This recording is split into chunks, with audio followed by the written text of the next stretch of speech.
Recipe কচুরমুখী ছেড়ে দিয়েছি রান্না দেখে নেবেন।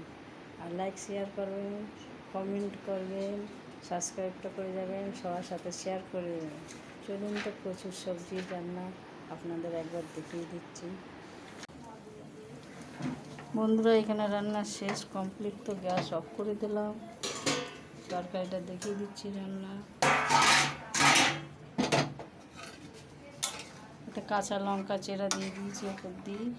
কচুরমুখী, এটা আজকের কচুরমুখী রান্না হয়েছে। তো আপনাদের এটাই ছাড়ছি ভিডিও, আজকের রান্না এটাই রেসিপি হয়েছে।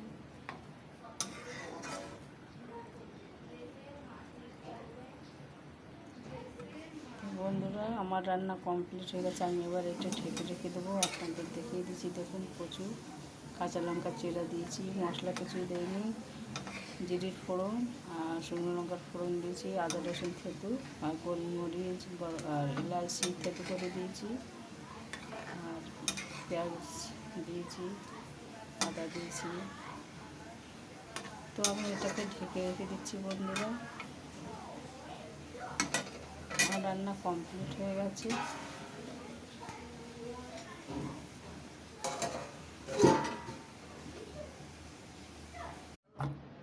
আমি বাটি দিয়ে থেতু করে নেবো। বন্ধুরা দেখুন, থেতু করা হয়ে গেছে আমার। আমি উঠিয়ে নেবো একটা বাটিতে। এই যে নিয়ে নিলাম এখানে আদা রসুন। এই বন্ধুরা, এলাচ নিয়ে নেবো, এলাচ থেতু করবো। তো চলুন দেখাচ্ছি। এলাচ নিয়ে নিচ্ছি আমি। তো বন্ধুরা, এখানে 1 চামচ গোলমরিচ নিয়ে নিলাম, থেতু করে নেবো।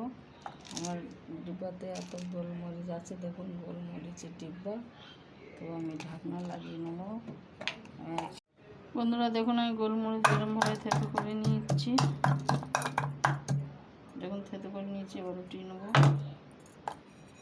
এতেই থাকুক, আমি রান্নাতে দিয়ে দেবো। নিয়ে নিলাম।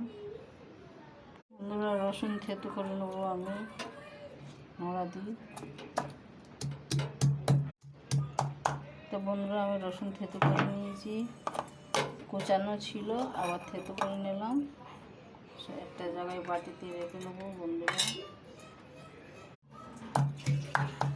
দেখুন, বন্ধুরা আদা থেতু হয়ে গেছে, তো আমি উঠিয়ে নেবো এটা বাটির মধ্যে।